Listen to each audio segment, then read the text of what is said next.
बिस्मिल्लाहिर्रहमानिर्रहीम। नाजरीन मोहतरम अस्सलाम वालेकुम। नाजरीन, आज मेरी वीडियो का मौजू है बर्र सग़ीर पाक व हिंद के मारूफ सीरत निगार मौलाना काजी सुलेमान मंसूरपुरी। इस वीडियो में मैं उनका तारुफ़ कराऊंगा और साथ ही उनकी किताब रहमतल लिल आलमीन का तारुफ़ भी आपकी खिदमत में पेश करूंगा। काजी साहब के असलाफ में एक बुज़ुर्ग का नाम पीर मोहम्मद था। वो मुग़लिया सल्तनत में काजी के मनसब पर फायज थे, इसलिए इन्हें काजी पीर मोहम्मद कहा जाता था। इसके बाद ख़ानदान के हर फर्द को काजी कहा जाने लगा और फिर ये ख़ानदान काजी ख़ानदान के नाम से मशहूर हो गया। काजी पीर मोहम्मद की अदालती मोहर, जो उनकी अंगुश्तरी में नगीना की सूरत में पेवस्त थी, तवील अरसे तक इस ख़ानदान में महफूज रही। इनका सिलसिला नसब हज़रत अली मुर्तज़ा रज़ी अल्लाह तआला अन्हु से जा मिलता है। इस एतबार से ये अलवी होते हैं, लेकिन बहुत अरसा पहले इनके रिश्तेदाराना ताल्लुकात रियासत बेगानीर के खोखर और भट्टी राजपूतों के साथ हो गए। इसलिए उन्होंने समझा कि अब वो राजपूत हैं, मगर किसी ने अपने नाम के साथ न कभी अलवी लिखा न खोखर। जब हम बात करते हैं उनकी विलादत बासआदत की, काजी मोहम्मद सुलेमान सन 1284 हिजरी बमुताबिक 1867 ईस्वी को मंसूरपुर में पैदा हुए। आपके वालिद गिरामी का नाम अहमद शाह और वालदा का नाम अल्लाह जवाई था। मंसूरपुर के लोग उन्हें माई जी कहकर पुकारते थे। वो अपने बेटों को हमेशा वुजू करके दूध पिलाती थीं। एक बेटा छोटी उम्र में फौत हो गया था।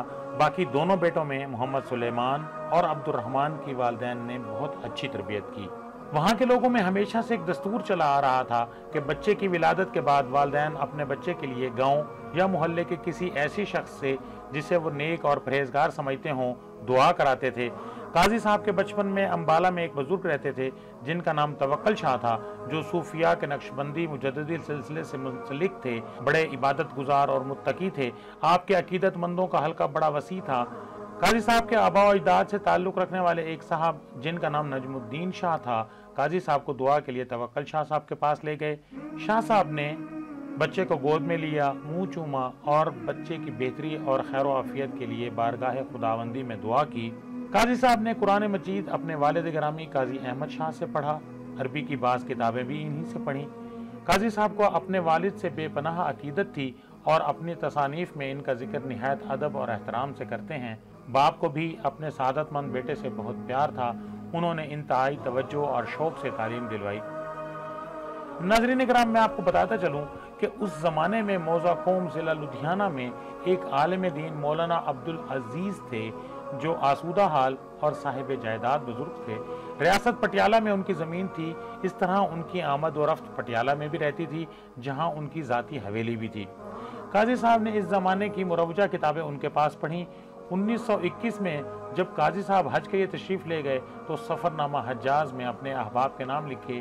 इनमें उन्होंने अपने उस्ताद का नाम इस तरह तहरीर फरमाया: मौलाना ज़ियाउद्दीन साहब बिन मौलाना उस्ताज मौलवी अब्दुल अजीज़ साहब, मुहद्दिस बिन आरिफ बिल्ला मौलवी अलाउद्दीन साहब सकना कौम मिन मज़ाफ़ात लुधियाना हिंद। इन अल्फाज से पता चलता है कि मौलाना अब्दुल अजीज़ के वालिद मुकर्रम मौलवी अलाउद्दीन भी अपने दौर के बुजुर्ग और मारूफ आलिम दीन थे।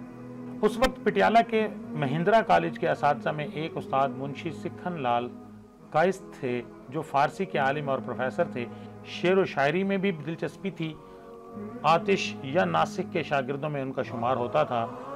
काजी साहब ने उनसे फ़ारसी पढ़ी और इसमें रसूख हासिल किया। फिर 1884 में महिंद्रा कॉलेज की तरफ से पंजाब यूनिवर्सिटी में मुंशी फाजिल का इम्तिहान दिया और यूनिवर्सिटी में अव्वल आए। काजी साहब ने 17 साल की उम्र में मुंशी फाजिल का इम्तिहान पास किया था और इस ज़माने में उलूम अरबिया और दीनिया की जो तालीम दी जाती थी, उससे 17 साल से भी कम उम्र में फ़रागत हासिल कर ली थी। सरकारी मुलाजमत के लिए कम अज़ कम 18 साल उम्र दरकार थी, लेकिन काजी साहब 17.5 साल की उम्र में महकमा तालीम में मुलाजिम हो गए। उनको सबसे पहले रियासत पटियाला के महकमा तालीम का सुपरिटेंडेंट मुकर्रर किया गया। ये 1884 या 1885 की बात है। महकमा तालीम में कमोबेश 15 साल तक बेहतरीन खिदमत सर अंजाम देने की वजह से काजी साहब रियासत के हुकाम बाला में अच्छी तरह मुतारिफ हो गए थे और अरकान हुकूमत को इनकी सलाहियतों का पता चल गया था। लिहाजा अब काजी साहब नए तजर्बे की तरफ कदम बढ़ाते हैं और कामयाबी हासिल करते हैं। सन 1900 के करीब की बात है फिरोजपुर, लुधियाना और बठिंडा के कुर्ब जवार में जराइम का सिलसिला शुरू हो गया। इनकी रोकथाम के लिए रियासत ने मुकदमात को निपटाने के लिए एक मुश्तरका ट्रिब्यूनल मुकर्रर किया। इसका सदर मिस्टर टॉम किन्सन था। रियासत पटियाला की तरफ से एक सिख ऑफिसर को मुआविन मुकर्रर किया गया। मिस्टर टॉम किन्सन ने 4 या 5 दिन बमुश्किल इसके साथ काम किया। आखिरकार उसके खिलाफ तहरीरी इतला भिजवाई कि ये अफसर नालायक है। इसके बाद इसको अलग कर दिया गया। इसकी जगह एक दूसरे साहब आए, वो भी नाकाम हो गए। आखिर सोच विचार के बाद काजी साहब को महकमा तालीम से बदल कर टॉम किन्सन का मुशीर मुकर्रर किया गया। काजी साहब को जुमे के दिन इसकी इतला दी गई कि पीर के दिन आपने नई जिम्मेदारी संभालनी है। इस पर आपने हफ्ते के दिन ज़ाब्ता फौजदारी पढ़ना शुरू कर दिया और एतवार की शाम तक ख़त्म कर लिया। सिर्फ 2 दिनों में तमाम पहलू इनकी गिरफ्त में आ गए। पीर के दिन काम शुरू किया तो काजी साहब की खुदादाद सलाहियतें टॉम किन्सन पर वाज़े हो गईं और वो आपके तर्ज फ़िक्र और असलूब कार से बहुत मुतासिर हुआ। इस पर जो उसने हुकूमत को रिपोर्ट अरसाल की वो सर्टिफिकेट की सूरत में दर्ज झैल अल्फाज पर मुश्तमिल है। काजी सुलेमान अदीमुल मिसाल औसाफ के मालिक हाकिम अदलिया हैं। रियासत जौहर काबिल की सलाहियतों से भरपूर फ़ायदा नहीं उठा रही।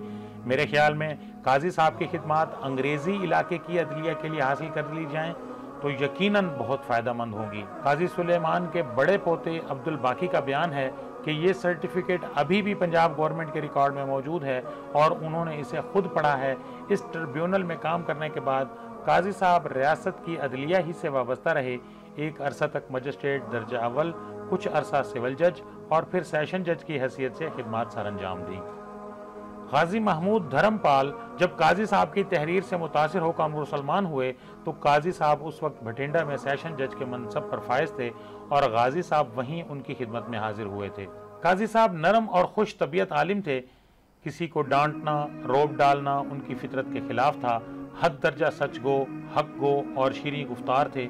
खुददारी का ये आलम था कि सरकार से किसी किस्म का कभी मुतालबा न किया, यहाँ तक कि उनको जायज़ हकूक मांगना भी गवारा न था। अपने मातहत अमला से हुस्न सलूक से पेश आते, किसी से कर्ज ना लेते, ज़रूरतमंद की ज़रूरत पूरी करने की कोशिश करते। आप गैर मुस्लिम अहले इल्म की भी तकरीम करते और उनके अकाबिर के अच्छे तरीके से जिक्र करते। इंसान को इंसानियत के तराजू में तोलते, हर मौके पर मजहबियात से उसका मुवाजना नहीं करते थे। काजी साहब जवानी से लेकर वफात से कुछ अर्सा पहले तक रियासत पटियाला के अहम जिम्मेदाराना मनासिब पर फायज रहे, लेकिन इसके बावजूद आपने इल्मी और तसनीफ़ी सरगर्मियाँ भी जारी रखीं। कुरान, हदीस, फ़िक़्ह, सीरत और तारीख़ वगैरह के उन्वानात पर बहस की। मिर्ज़ाइयत और ईसाइयत से मुतल्लिक ऐसे असलूब से इजहार ख्याल किया जो सबसे उछूता और मुनफरिद नौइयत का था। फिर जो मुख्तलिफ खतूत आते इनका जवाब भी देते। जलसों वगैरह में भी शिरकत होती और सदारती जिम्मेदारियां भी उनके सुपुर्द होती। लोगों से मेल जोल, रोज़ाना दरस कुरान, खुतबा जुमा वगैरह, गर्ज उनकी ज़िंदगी शब रोज़ इंतहाई मसरूफियत में गुजरते थे। इसके बावजूद उनकी तसानीफ़ हर मौजू पर मिलती हैं और अहले इल्म से खिराज तहसीन भी वसूल करती हैं। अब आपकी खिदमत में उनकी तसानीफ़ का मुख्तसर हाल पेश करता हूँ। अल जमाल वल कमाल, ये कुरान मजीद की तफसीर है। ये तफसीर काजी साहब ने उस वक्त तहरीर फरमाई जब आप पहली दफ़ा हज पर तशरीफ़ ले गए। आप तकरीबन 3 माह तक मक्का मुअज़्ज़मा में ठहरे। आप किताब के शुरू में फरमाते हैं कि तफसीर यूसुफ लिखने का मुद्दत से शौक़ था। मक्का मुकरमा पहुँचा तो ये शौक़ और बढ़ गया और ख्याल आया कि इसी शहर बलद अल अमीन में कुछ लिखा जाए जहाँ इस सूरत का नुज़ूल हुआ था।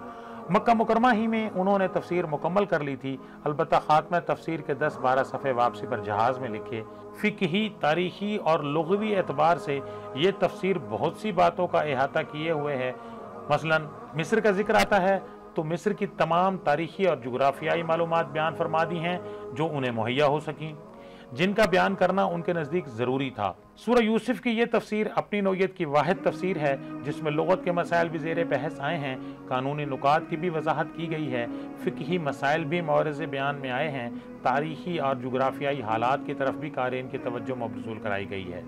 शरह अस्माउल हुस्ना, किताब का पूरा नाम मारिफुल अस्मा शरह अस्माउल हुस्ना है। ये किताब पहली मरतबा 1930 में खलीफा हिदायतुल्लाह ज़िलेदार पटियाला ने शाया की। इसके बाद कई मरतबा मुख्तलिफ नाशरान ने ये किताब शाया की। इस मौजू पर यह पहली किताब है जिसमें अल्लाह तबारक व तआला के नामों की तफसील से पहली मरतबा शरह की गई है। हर नाम के लुग़वी और इस्तिलाही मायने बयान किए गए हैं। फिर कुरान में वो नाम जिस उसलूब में आया है और जिन मानों में आया है इसकी वजाहत की गई है।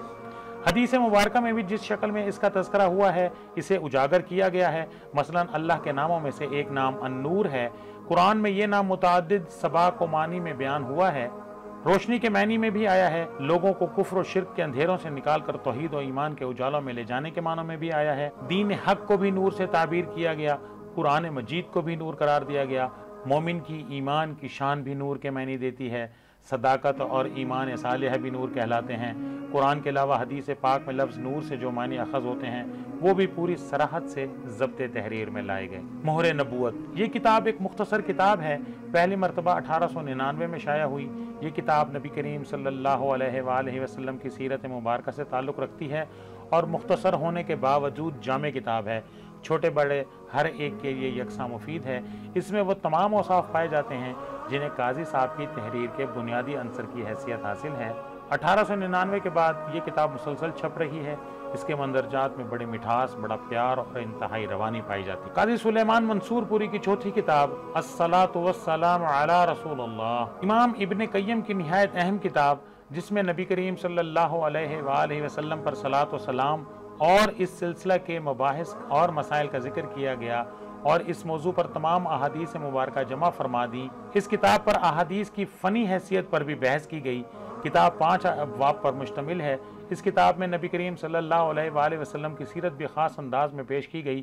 قاضی صاحب کو اس قسم کے مسائل و مباحث سے بڑی دلچسپی تھی، یہی وجہ ہے کہ آپ نے اس عربی کتاب کو الصلاۃ والسلام علی رسول اللہ کے نام سے اردو میں منتقل کیا تاکہ اردو زبان والے بھی اس کتاب سے مستفید ہو سکیں۔ پہلی دفعہ یہ کتاب آپ کی زندگی میں امرتسر سے شائع ہوئی تھی اور بعد میں 1973 میں لاہور سے شائع ہوئی۔ سن 2004 میں دارالسلام لاہور نے اسے خوبصورت انداز میں شائع کیا، یعنی کتاب کے باطنی حسن کے ساتھ ظاہری حسن بھی نمایاں ہو گیا۔ قاضی صاحب کی یہ بہت بڑی علمی خدمت ہے۔ ترجمے کے سلیس اور رواں زبان کے ساتھ ساتھ آپ کا قلبی خلوص بھی جلوہ دکھا رہا ہے اور نبی کریم صلی اللہ علیہ وآلہ وسلم سے محبت اور حدیث رسول صلی اللہ علیہ وآلہ وسلم سے ان کا عملی شغف بھی واضح ہے۔ یہ کتاب 350 صفحات پر مشتمل ہے۔ قاضی صاحب کے تراجم کے سلسلے کا یہ ایک گراں قدر کارنامہ ہے۔ قاضی صاحب کی 5ویں کتاب سید البشر صلی اللہ علیہ وآلہ وسلم، قرآن و حدیث اور سیرت رسول عربی صلی اللہ علیہ وآلہ وسلم وہ موضوع تھے جنہیں قاضی صاحب کے مرکز محبت کی حیثیت حاصل تھی۔ ان موضوعات کے بارے میں اللہ تعالیٰ نے ان کا سینہ کھول دیا تھا۔ اس سلسلہ میں حسین تر کمال ان کی ایک تصنیف کا نام سید البشر صلی اللہ علیہ وآلہ وسلم ہے۔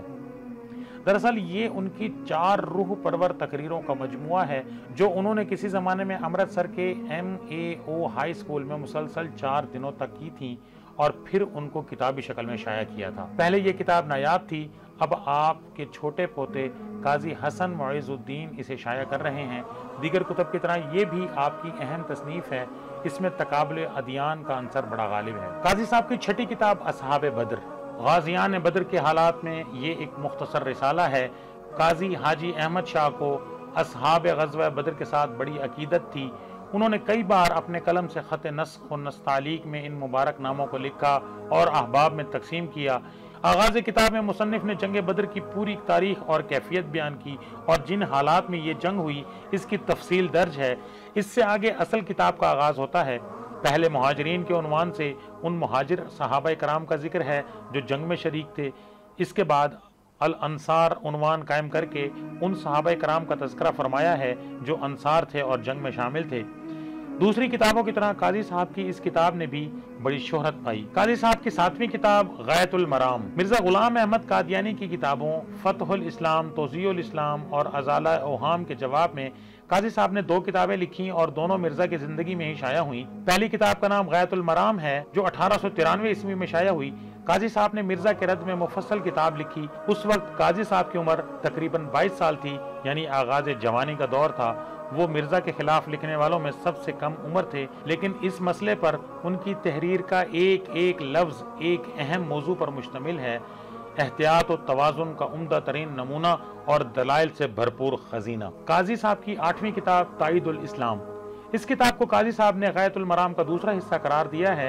यह गायतुल मराम के 5 साल बाद यानी 1898 ईस्वी में शाया हुआ। काजी साहब ने इस पर जो मुकदमा लिखा है, इसमें वो फरमाते हैं कि मिर्ज़ा के अकायद मुहद्दसा पर नियाज़मंद ने एक मुख्तसर रिसाला गायतुल मराम लिखा था। रब्बे करीम के फजल से इस रिसाले को मकबूलियत आम हासिल हुई और दूसरे रिसाले के लिए अहबाब ने निहायत शौक़ ज़ाहिर किया, लिहाजा अदब के साथ ये रिसाला पेश करता हूँ। अल्लाह ताला मेरी नीयत से खूब आगाह हैं।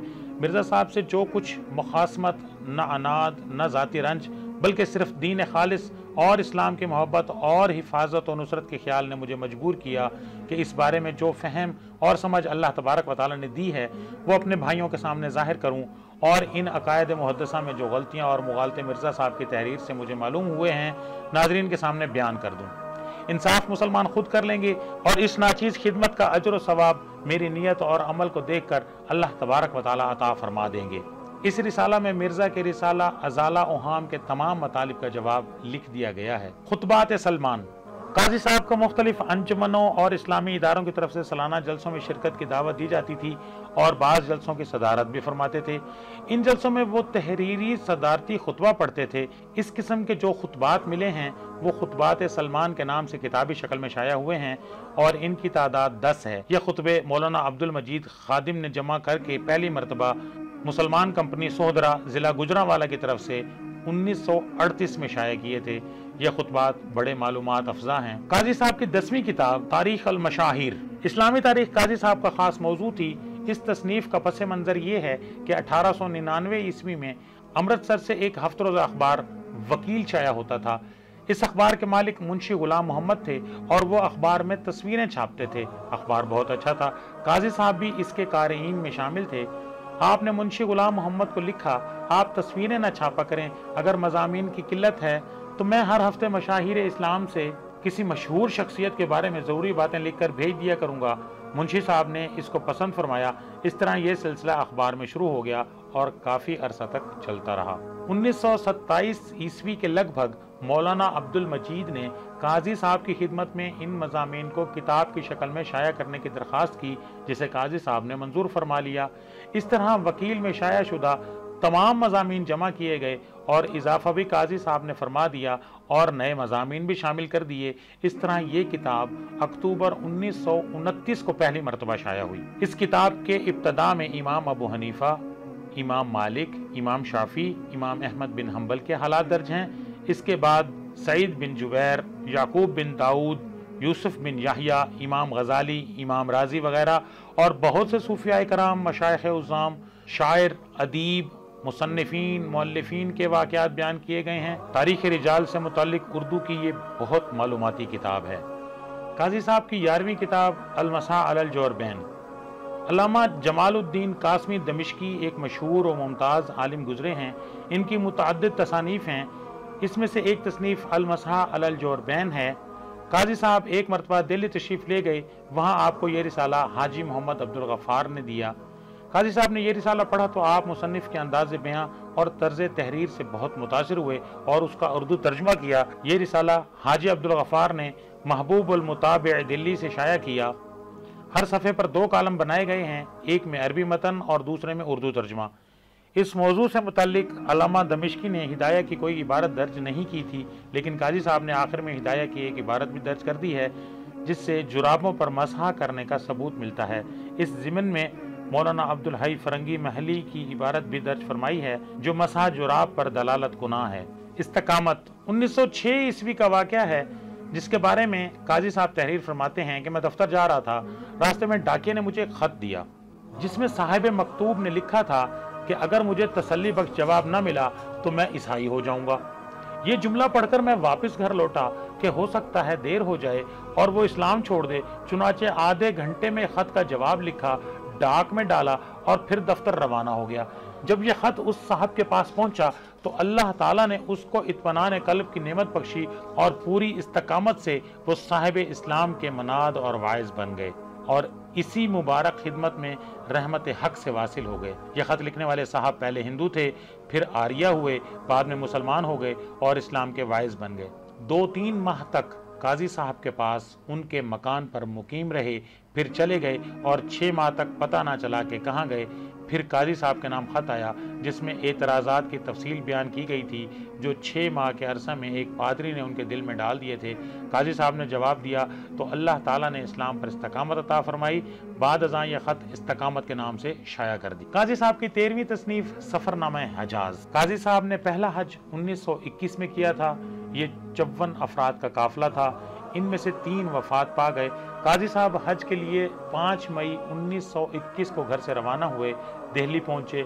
7 मई को दिल्ली से बम्बई का अज़्म किया। बम्बई विक्टोरिया रेलवे स्टेशन उतरे।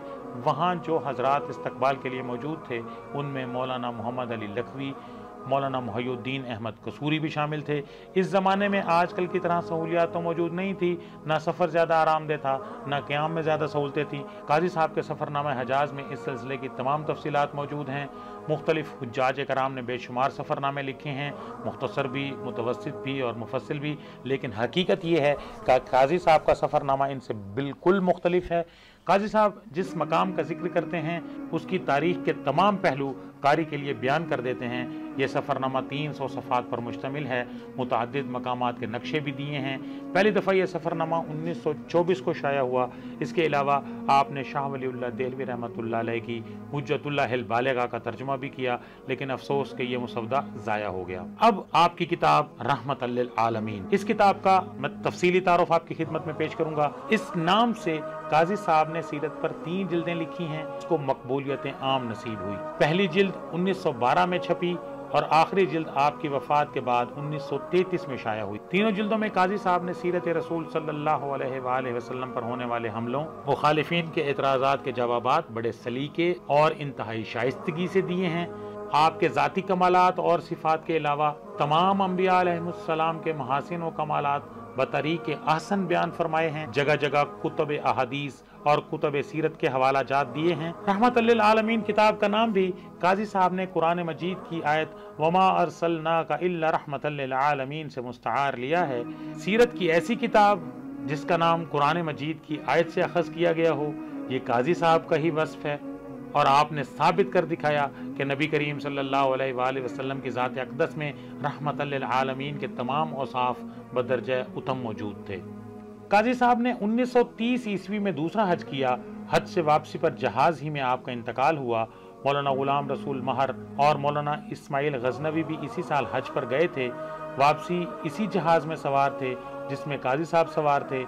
मौलाना गुलाम रसूल महर ने अपने सफ़रनामे हज में इसका जिक्र किया है। काजी साहब की वफ़ात उनके सामने हुई। काजी साहब का जनाजा मौलाना इस्माइल गजनवी ने पढ़ाया।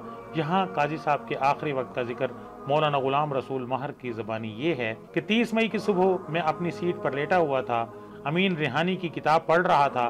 काजी साहब के दोस्त अब्दुल लतीफ़ आए और काजी साहब की अलालत के बारे में बताया। मैं 2nd क्लास में पहुंचा तो काजी साहब अपने कैबिन में ऊपर की सीट पर बेहोश पड़े थे, आंखें बंद थीं। उसी वक्त डॉक्टर को ले गया। डॉक्टर साहब ने नब्ज देखकर कहा, बिल्कुल फिक्र ना करें, नब्ज ठीक है, 10 बजे फिर आकर देखूंगा। मैंने काजी साहब के साथियों से पूछा तो उन्होंने बताया कि मगरिब के वक्त से ये कैफियत तारी है। काजी साहब मुसलसल बेहोश थे। वापस आकर मैंने मरहूम के इकलौते बेटे काजी अब्दुल अजीज को तार दिया कि काजी साहब सख्त बीमार हैं। बिलाखिर काजी साहब को हस्पताल लाया गया जहां वो जांबर ना हो सके और खालिक के हकीकी से जा मिले। काजी साहब के रफ़क़ा में से एक साथी सब्र न कर सके और पुकार उठे कि हिंदुस्तान का चराग इल्म फजल गुल हो रहा है। हम सब के आंसू निकल पड़े। आपकी वफ़ात यकम मुहर्रमुल हराम सन 1349 हिजरी को हुई। जुम्मा का दिन था, यानी 30 मई सन 1930। अब मैं आपकी खिदमत में काजी सुलेमान मंसूरपुरी की किताब रहमतल लिल आलमीन सल्लल्लाहु अलैहि वसल्लम की खसूसियात पेश करता हूँ। रहमतल लिल आलमीन की किताब मौजू के एतबार से बहुत अहम किताब है।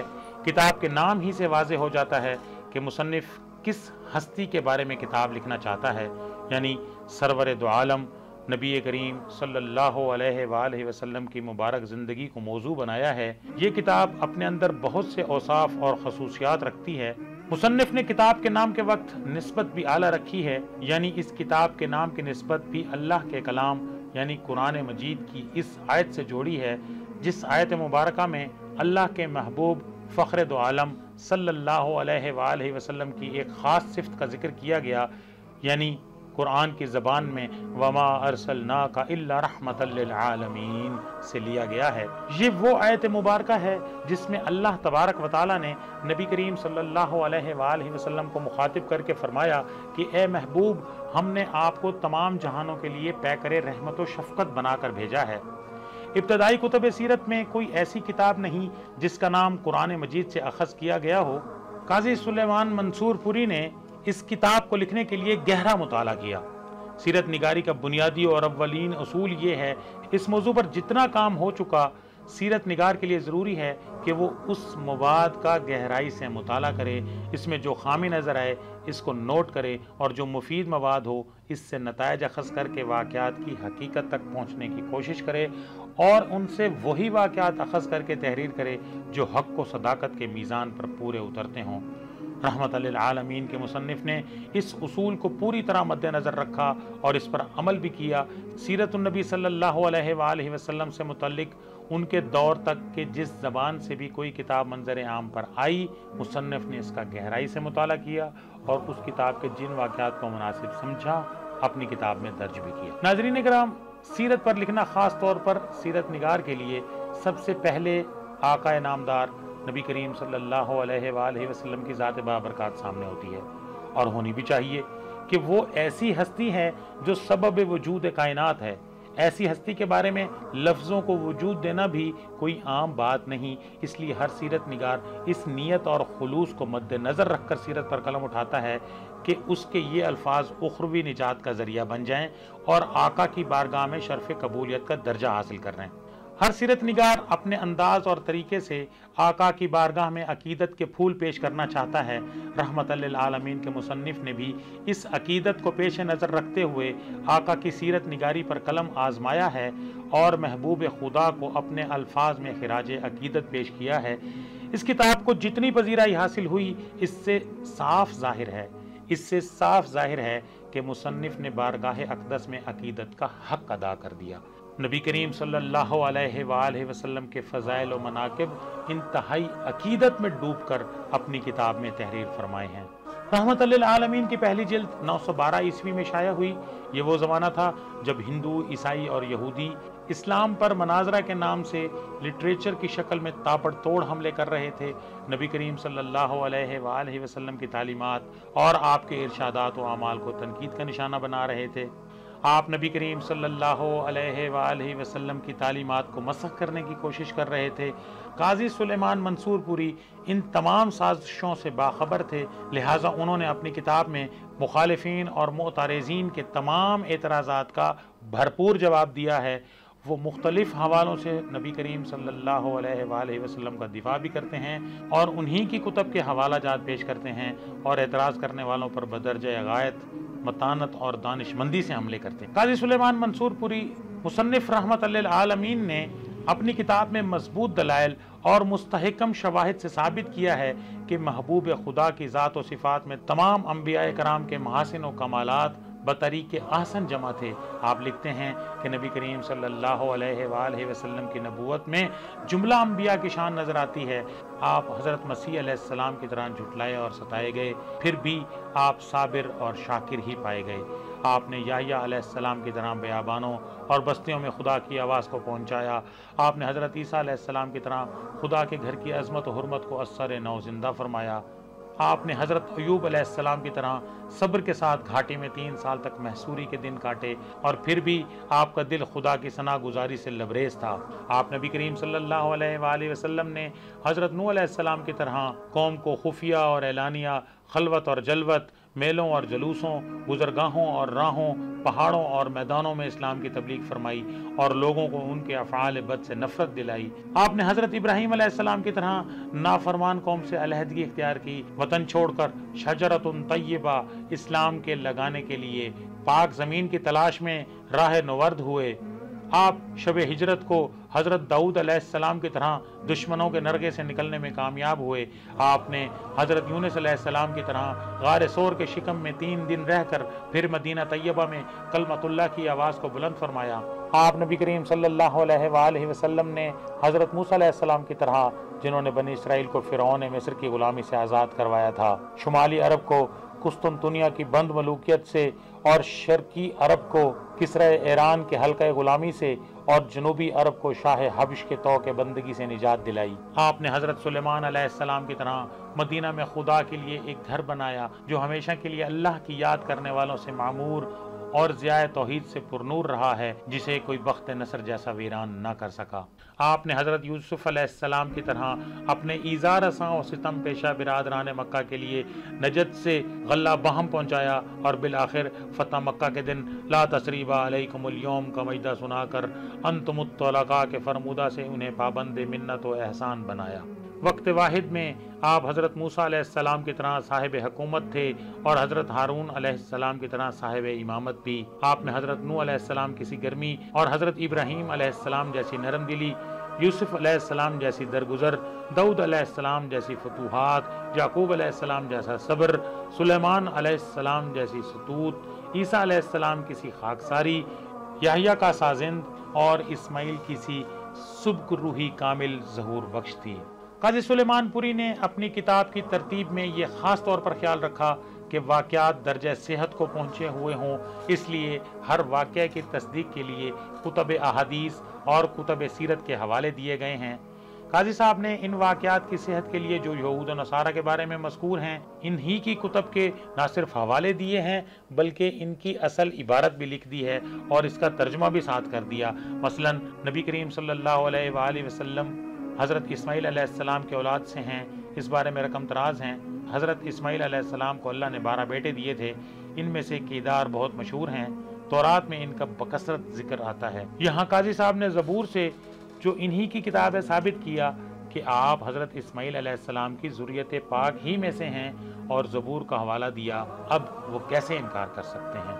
काजी साहब ने किसी भी वाक़े की तारीख का तयन करने के लिए पहली मरतबा फल्कियाती नुक्ता नज़र के ज़रिए वाक़या की तारीख मालूम करने की कोशिश की है ताकि असल तारीख के बारे में दुरुस्त तौर पर जाना जा सके। मिसाल के तौर पर आप नबी करीम सल्लल्लाहु अलैहि वसल्लम की विलादत के मुतालिक बिक्रमी और ईसवी सनीन के महीनों की तारीख और वक्त विलादत के तयन का फल्कियाती नुक्ता नज़र से हिसाब जो काजी साहब ने लगाया, इसमें आपको इनफरादियत हासिल है। किताब रहमत लिल आलमीन का उसलूब बयान कारी पर बराह रास्त असर डालता है, मुखालिफिन को भी शाइस्तगी से कायल करने की कोशिश करते हैं, इल्मी नुक्ता नज़र से बहस करने की कोशिश करते हैं, ना कि जुजियात और तल्ख लहजे इख्तियार करते हैं। नतीजा कारी पर छोड़ देते हैं।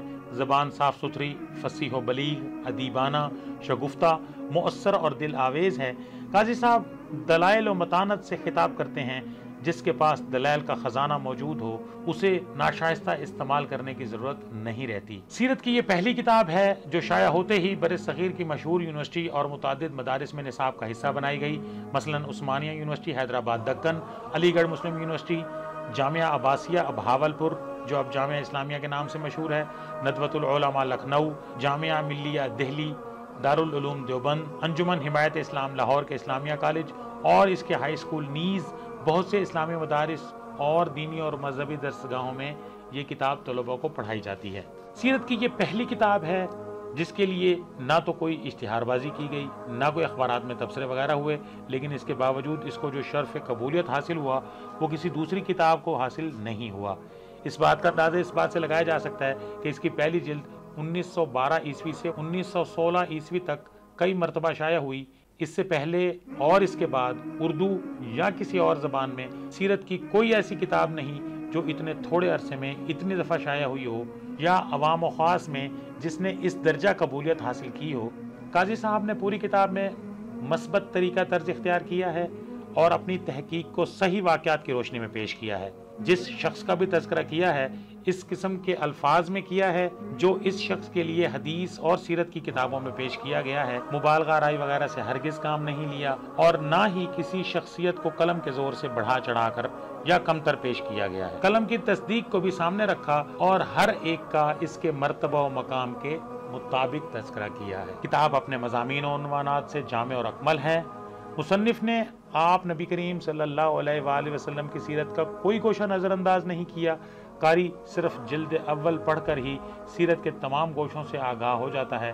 आपकी विलादत बासादत से लेकर दीन इस्लाम की अकमलियत तक اور آپ کی رحلت تک کے واقعات سے آگاہی ہو جاتی ہے۔ قاری کو زندگی کے ہر شعبوں میں رہنمائی مل جاتی ہے اور اس کی علمی تشنگی باقی نہیں رہتی۔ جلد دوم میں ایسے ضروری مضامین ہیں جن میں سے بعض کو علماء سیرت نے آغاز میں جگہ دی، مگر میں نے حصہ اول میں ایسے حالات کو جگہ دی اگر بقیہ جلدیں شاید نہ بھی ہو سکیں تب بھی وہ نقش ناتمام کی صورت میں غیر مکمل نظر نہ آئے۔ اس کتاب میں مصنف مکہ اور حجر اسود کی تاریخ کے بارے میں بڑی وضاحت سے لکھتے ہیں کہ مکہ کی عمارت بنانے اور حجر اسود کی تنصیب کے بارے میں بڑی وضاحت سے لکھتے ہیں۔ غیر مذاہب کے اعتراضات کا بھی جواب دیا جاتا ہے۔ قاضی صاحب کے اسلوب بیان سے ظاہر ہوتا ہے کہ آپ نے غیر مذاہب کے علماء کے اعتراضات جو انہوں نے نبی کریم صلی اللہ علیہ وآلہ وسلم پر لگائے، ان کے جوابات انہی کی مذہبی کتابوں کے حوالہ جات سے پیش کیے۔ پہلے آپ نبی کریم صلی اللہ علیہ وآلہ وسلم کی سیرت قرآن و حدیث کی روشنی میں بیان کرتے ہیں، پھر اسی واقعہ کے ثبوت انہی کی کتابوں سے پیش کرتے ہیں تاکہ حجت تمام ہو سکے اور انکار کی گنجائش باقی نہ رہے۔ قاضی سلیمان منصور پوری اپنے دلائل قرآن و حدیث سے تو ثابت کرتے ہیں، لیکن ساتھ ساتھ ان کا موازنہ دوسرے صحف عثمانی سے بھی کرتے ہیں تاکہ قرآن و حدیث کے دلائل کو مزید مضبوط بنایا جائے اور اس کی صداقت و سچائی کو ثابت کیا جا سکے۔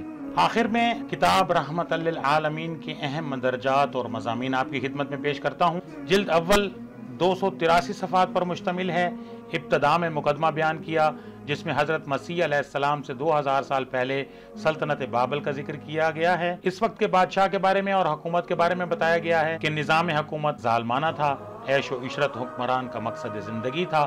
دولت کی فراوانی کی وجہ سے اور طاقت کے زوم میں اس وقت کے بادشاہ نے خدائی دعویٰ تک کر رکھا تھا اور رعایا اسے اپنا رب اور مالک مانتی تھی۔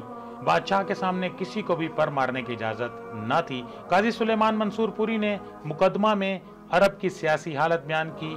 کوئی باقاعدہ طور پر حکومت نہ تھی، مختلف قبائل اور ان کے سردار تھے جو اپنے اپنے قبیلوں پر حکمرانی کرتے تھے اور طاقت کے بلبوتے پر حق کے حکمرانی منواتے تھے، کمزوری سے فائدہ اٹھاتے اور دوسروں کے علاقوں پر قبضہ کر لیتے تھے۔ عرب کی سیاسی حالت کے ساتھ ساتھ عربوں کی اخلاقی حالت بھی بہت گری ہوئی تھی۔ قاضی صاحب نے عربوں کی سیاسی اور اخلاقی حالت کے ساتھ ساتھ عرب کا محل وقوع بڑی تفصیل سے بیان کیا۔ اسلام کا وہاں آنا، قرآن کا نزول اور تمام دنیا کی ہدایت کے لیے عرب کا انتخاب اور جگہ کا موضوع ہونا وہ بڑے تفصیل سے بیان فرماتے ہیں۔ ابتدائے نبوت کے واقعات میں ولادت باسعادت کا ذکر کرنے کے بعد مصنف آپ کے نام مبارک محمد صلی اللہ علیہ وآلہ وسلم کے لغوی معنی بیان کرتے ہیں۔ لفظ محمد کی تشریح یوں کرتے ہیں: لفظ محمد حمد سے اسم مفعول ہے۔ اسم محمد سے حمد کی کثرت و کمیت اور اسم احمد سے حمد کی صفت اور کیفیت ظاہر ہوتی ہے۔ اس کے بعد ایام رضاعت، والدہ کا انتقال، ابو طالب کی تربیت، سفر تجارت، حضرت خدیجہ رضی اللہ تعالی عنہا سے نکاح، اہل مکہ کی طرف صادق و امین کا لقب، کعبۃ اللہ کی تعمیر اور حجر اسود کی تنصیب وغیرہ کو خوب انداز میں پیش کیا گیا ہے۔ اس کے بعد بعثت و نبوت کے عنوان سے اہم واقعات قلم بند کیے ہیں، مثلا ابتداء وحی کی تاریخ، نزول وحی کا آپ پر اثر، قرآن مجید کا نزول اور اس کی ابتدا، نماز کا آغاز، تبلیغ اسلام کی ابتدا، چند صحابہ کا قبول اسلام، مثلا حضرت خدیجہ، حضرت علی، حضرت ابو بکر رضوان اللہ تعالی علیہم اجمعین اور دیگر صحابہ کرام، اپنے کنبے کو تبلیغ، آپ کا پہاڑی پرواز، میلوں اور منڈیوں میں تبلیغ، قریش کی مخالفت، اسلام کے خلاف سازشیں، ہجرت حبشہ، دربار نجاشی میں حضرت جعفر طیار رضی اللہ تعالیٰ عنہ کی تقریر، حضرت عمر اور حضرت امیر حمزہ رضی اللہ تعالیٰ عنہ کا اسلام لانا، عام الحزن، واقعہ معراج اور اس طرح کے سارے واقعات ضبط تحریر میں لاتے ہیں۔ آپ کا انداز بیاں اور اسلوب بیاں اثر پذیر ہے اور قاری کے لیے مختصر مگر جامع اور اکمل ہے۔ تمام واقعات کو پڑھنے کے بعد قاری مطمئن ہو جاتا ہے اور تمام اشکال دور ہو جاتے ہیں۔ ہجرت کے واقعات میں خیمہ ام معبد اور مدینہ منورہ میں آپ کا استقبال اور اس کے بعد غزوات کا سلسلہ، غزوات کے بعد مختلف مذاہب و مختلف ممالک کے بادشاہوں کے نام خطوط کا ذکر کرتے ہیں، مدینہ منورہ کے اہم واقعات کو تفصیل سے بیان کرتے ہیں۔ کتاب کا آخری باب خلق محمدی صلی اللہ علیہ وآلہ وسلم سے متعلق ہے۔ یہ باب تقریباً 40 صفحات پر مشتمل ہے اور اپنے اندر بہت سی معلومات رکھتا ہے۔ مصنف نے بڑے خوبصورت طریقے سے آپ نبی کریم صلی اللہ علیہ وآلہ وسلم کے اخلاق حسنہ بیان فرمائے ہیں۔ نبی کریم صلی اللہ علیہ وآلہ وسلم کے اخلاق حسنہ کا کوئی ایسا شعبہ نہیں جسے بیان نہ کیا گیا ہو۔ قاضی صاحب اپنے دور کے شاعر بھی تھے، فارسی اور اردو دونوں زبانوں میں شعر کہتے تھے۔ ان کا نعتیہ کلام بھی اپنے اندر خاص کشش رکھتا ہے۔ کتاب کے آخر میں فارسی زبان میں قصیدہ در نعت مصطفیٰ صلی اللہ علیہ وآلہ وسلم درج ہے۔ اسی کے ساتھ افتخار علی گیلانی کو اجازت دیجیے۔ اللہ حافظ۔